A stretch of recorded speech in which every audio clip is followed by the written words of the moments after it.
Assalamualaikum dan selamat pagi. Cikgu ucapkan kepada semua murid-murid di kelas 4 Instagram. Sekali lagi kamu bersama dengan Cikgu Noraniza untuk subjek sains. Tetapi kali ini kita berada di dalam kelas tutorial. Okey, semalam kita telah belajar tentang mentafsir data. Ya, kita belajar secara Google Meet. Jadi pada hari ini kita akan membuat tutorial bagaimana untuk kita menjawab soalan yang berkaitan dengan kemahiran proses sains iaitu mentafsir data. Okey, baik, kita teruskan ya. Kemahiran proses sains, mentafsir data dan menggunakan perhubungan ruang dan masa.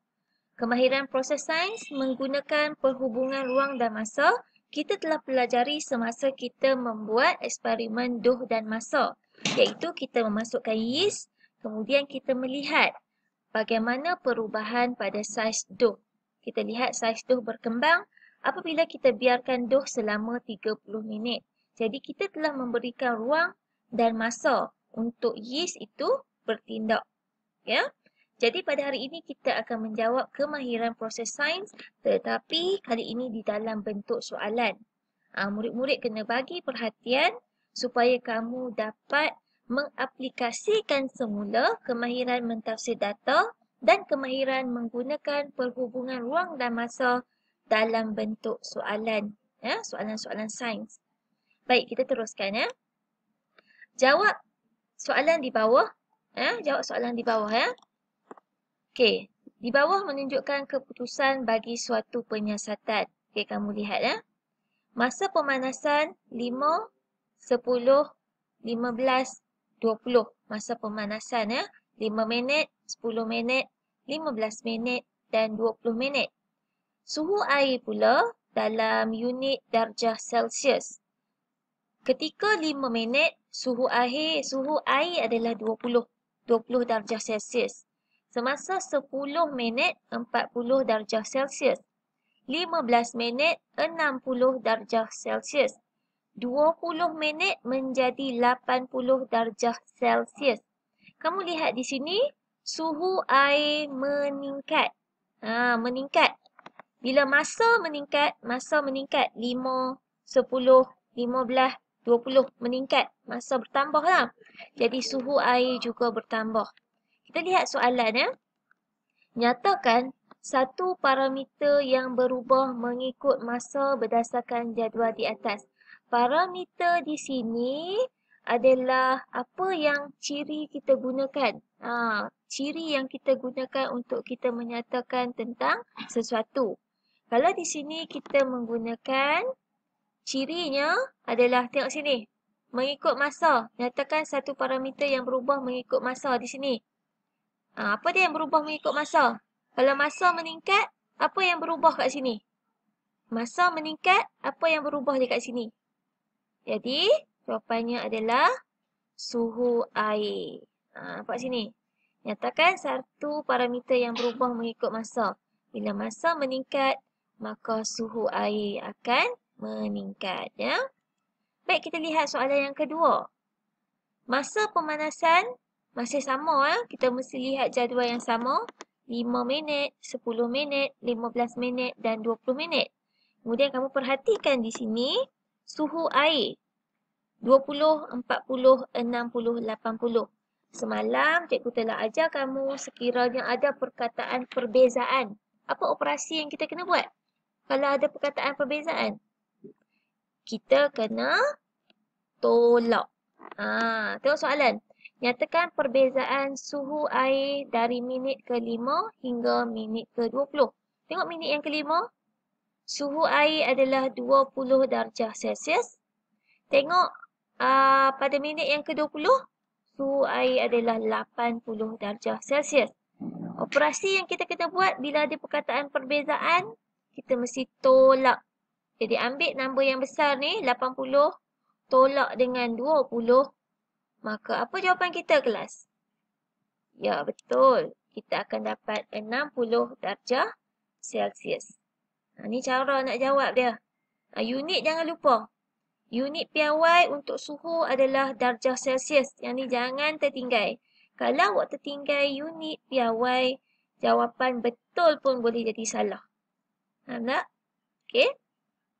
Masa pemanasan, okey, 5, 10, 15, 20. Suhu air 20, 40, 60, 80. Sekarang kita tengok soalan. Jika tempoh penyiasatan ini dilanjutkan kepada 25 minit, ramalkan suhu air yang mungkin. Apa maksud ramalkan? Ramalkan bermaksud kita membuat jangkaan. Jangkaan apa yang akan berlaku pada masa akan datang. Ya, bila kita membuat jangkaan, ia mesti berdasarkan pemerhatian yang kita ada. Ataupun data yang kita ada. Kita tak boleh ramalkan perkara yang tidak munasabah, yang tak logik, yang kita reka-reka, tak boleh ya. Bila kita membuat ramalan, kita mesti membuat jangkaan berdasarkan pemerhatian kita. Jadi bila kita buat pemerhatian, kita lihat kepada jadual yang kita ada ni. Ni kita ada jadual kan? Jadi kita lihat kepada 25 minit. Dalam masa pemanasan ni tak ada lah 25 minit. Mana ada 25 minit kan? Jadi apa kena buat? Tengok cikgu ajar. 5 tambah 5, 10. 10 tambah 5, 15. 15 tambah 5, 20. 20 tambah 5, kita akan di sini akan ada 25 minit. Sini akan ada 25 minit. Ya? Suhu air 20. Tambah 20 jadi 40 kat sini. Tambah 20 ada 60 dekat sini. Tambah lagi 20 akan dapat 80 kat sini. Jadi pada minit yang ke-25 awak kena tambah 20. Awak akan dapat jawapan berapa? 100 darjah Celsius. Sebab apa? Sebab kita tambahkan 20. Kalau sini tambah 20, sini kena tambah 20. Sini tambah 20 dan sini pun tambah 20 juga. Ya. Sini pula, kenapa kita kena tambah 5? Sebab kita nak capai 25 minit. Masa pemanasan ni dalam minit ni. Tengok kertas awak. Ya, sini mesti 25 minit. Awak tulis dalam kira macam ni. Dalam kertas awak. Mesti buat macam cikgu. Mesti buat macam cikgu ya. Okey, kita teruskan. Masih lagi jadual yang sama. Masa pemanasan 5, 10, 15, 20. Suhu air 20, 40, 60, 80. Apakah pola perubahan suhu air sepanjang penyiasatan ini? Pola. Pola ni adalah corak yang berlaku. Corak yang berlaku pada waktu itu. Ya. Kita lihat dia nak tengok perubahan suhu air. Suhu. Tengok kat sini suhu. Jadi 20, 40, 60, 80. Maknanya nombor ni makin banyak kan? Bila makin banyak, ia meningkat. Dalam sains kita sebut meningkat. Tengok dia tanya pola. Bila ada perkataan pola saja, bila ada perkataan pola saja, maka kita kena tengok kepada corak di sini. Ya, corak di sini. Ya, meningkat. Okey. Kita teruskan. Apakah hubungan antara masa pemanasan dengan suhu air dalam penyiasatan ini? Okey. Hubungan. Kita lihat kepada masa pemanasan. Okey. Dan juga suhu air. Tadi cikgu dah ajar kan? Sini 5, 10, 15, 20 itu bertambah. Sebab nombor dia makin banyak. Jumlah dia makin banyak. 20, 40, 60, 80. Jumlah dia pun makin banyak. Jadi awak kena buat semakin bertambah masa, semakin bertambah suhu air. Baik. Semakin, ada perkataan sini. Kalau ada perkataan hubungan, kena guna semakin. Semakin bertambah masa. Ni masa ni bertambah. Ni masa. Semakin, guna perkataan semakin. Bertambah ni 20, 40, 60. Jumlah dia makin banyak, bertambah. Semakin bertambah suhu air. Ni kalau soalan hubungan ya. Baiklah, soalan yang kedua. Suatu eksperimen dijalankan seperti di bawah. Kenaikan suhu pada setiap selang 3 minit direkodkan. Selang 3 minit. Kosong. 3. Macam sifir 3 lah. 6, 9, 12, 15. Selang 3 minit ni bermaksud kita tambah 3. 3 tambah 3, kita dapat 6. 6 tambah 3 dapat 9. 9 tambah 3 dapat 12. 12 tambah 3 dapat 15. Tengok suhu air. Suhu air. Tengok ni bertambah 38, 50, 63, 80, 100, 100. Suhu dia dah tak bertambah. 100, 100 suhu menjadi tetap. Tetap Jadi tuliskan polar. Sekali lagi perkataan polar. Suhu air. Tengok suhu air. Bila ada perkataan polar, kita kena lihat ia bertambah ke berkurang. Jadi sehingga minit ke-9. Sehingga minit ke-9. Sampai sini je kita nak tengok. 38, 50, 63, 80. Jadi polar suhu air di sini, ia meningkat. Sebab nilai kat sini 38, 50, 63, 80 semakin banyak. Meningkatlah.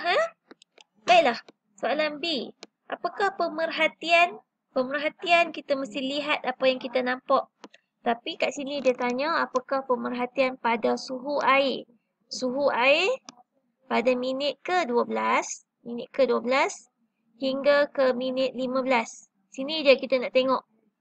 Pola suhu air kat sini dia nak tengok.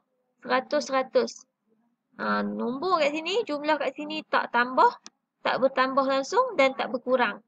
Jadi kita kata suhu air tidak berubah atau tetap.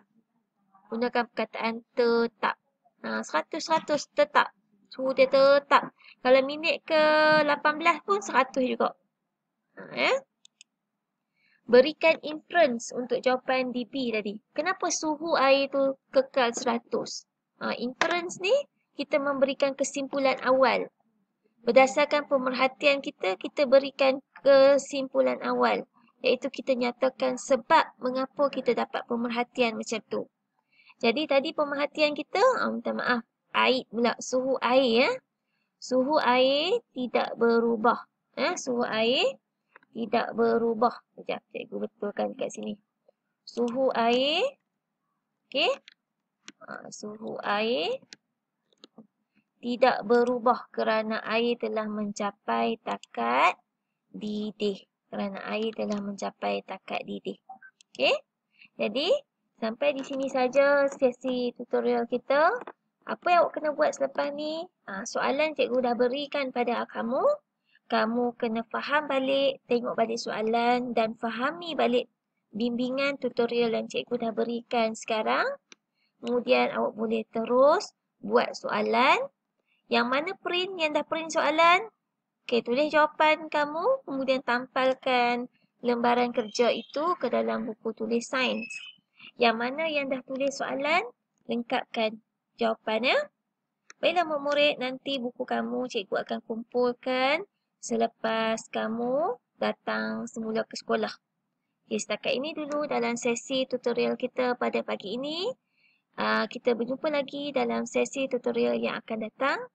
Assalamualaikum warahmatullahi wabarakatuh dan terima kasih kepada semua. Bye.